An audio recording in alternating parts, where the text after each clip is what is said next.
It all starts with a dead girl.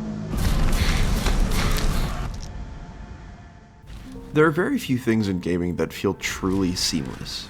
Yanking my Nintendo Switch out of its dock to play Breath of the Wild for the first time was really the last time I was blown away by something that just worked. After months of Microsoft swearing up and down that their SSD and velocity architecture would deliver new seamless experiences devoid of load times, it's a shame that Medium didn't launch with Xbox Series S and X. It's a flawless proof of concept that feels more like an interesting, drawn-out tech demo than anything else. Switching between realities is blazing fast, its environments are stunning and moody, its lighting is incredible, its sound design is downright spine-tingling. I wish I could say anything equally positive about the gameplay or story. Set in Poland in 1999 in the wake of the fall of the Iron Curtain and the Polish Solidarity movement, the Medium's narrative tends to bite off more than it can chew as it tries to weave a web of political intrigue into the supernatural plot. Without context for Polish politics and history, a lot of details might fly over players' heads unless they take the time to read every collectible letter and postcard scattered throughout the game's world. Even with that context, though, I felt lost. That's not just because of the complexity of late 20th century Polish politics either. The story has a simple enough setup. The protagonist, Marianne, has unique powers that allow her to cross over to another plane of existence. She uses these powers to help stranded souls pass through to the afterlife. Almost immediately after this is established, though, the Medium dives right into referencing and relying on Polish history in a somewhat sloppy and confusing way. The writing itself isn't necessarily as bumbling as some of the plot points that it tries to establish, but that's not to say it's good. Outside of a few moments, the dialogue feels really behind the times in a lot of ways.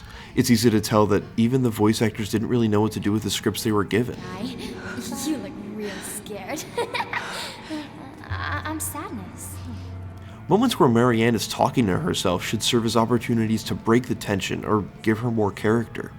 Instead, they almost always boil down to a variation of the same thing. It got old quickly.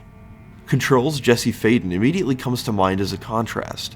Her narrations and interjections are always suggestive of a bizarre, but fully fleshed out character. Marianne is an attempt at the same type of protagonist, however, she comes out written like a Gears of War character without the tongue-in-cheek nature of the Gears franchise. While side characters provide brief opportunities for Marianne to shine, they tend to be poorly written and detract from Marianne's development with distractingly confusing writing. That feeling of confusion carried over into the game's sloppy puzzle design. Every once in a while, I found a genuinely good puzzle, but 9 times out of 10, the puzzles were simple, infuriating, or both. One of the game's central mechanics functions as a hint mode of sorts.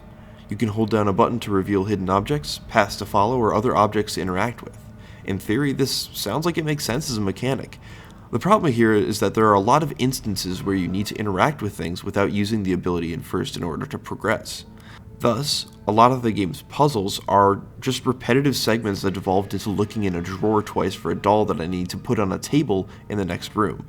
While those simpler puzzles certainly have a place, building an entire game off of them makes it a snooze fest. It doesn't help that moving around the world of the Medium isn't enjoyable at all. It wears its Silent Hill inspiration on its sleeve with its locked camera. That rigid, cinematic style really let the game's environments shine.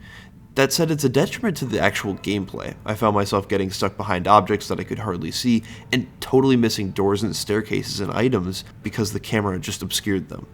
Speaking of things I couldn't see, there are multiple extended stealth sections against an enemy that was essentially invisible.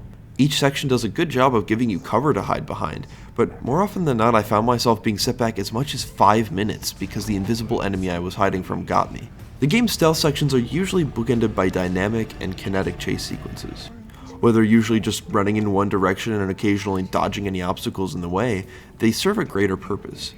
Outside the occasional jump scare, they were really what got my heart pumping the most. It was the most game-like and action-packed that the Medium ever got. Seeing a terrifying beast hot on my heels as I stumble through moody, lush forests and the atmospheric, bleak spirit world was a culmination of everything I'd hoped the game would be. Coming out of the chases remind me of how disappointed I was in the rest of the game, no matter how impressive it looked. Were it a shorter, tighter experience that came in, showed off its impressive technical accomplishments and got out, I'd be much more impressed by everything the Medium has to offer. Instead, a drawn-out, confused narrative and largely boring gameplay left this game feeling like a slog. The disconnect between its presentation and everything else is so painfully stark that I can't help but be disappointed by the first major Xbox exclusive of the year.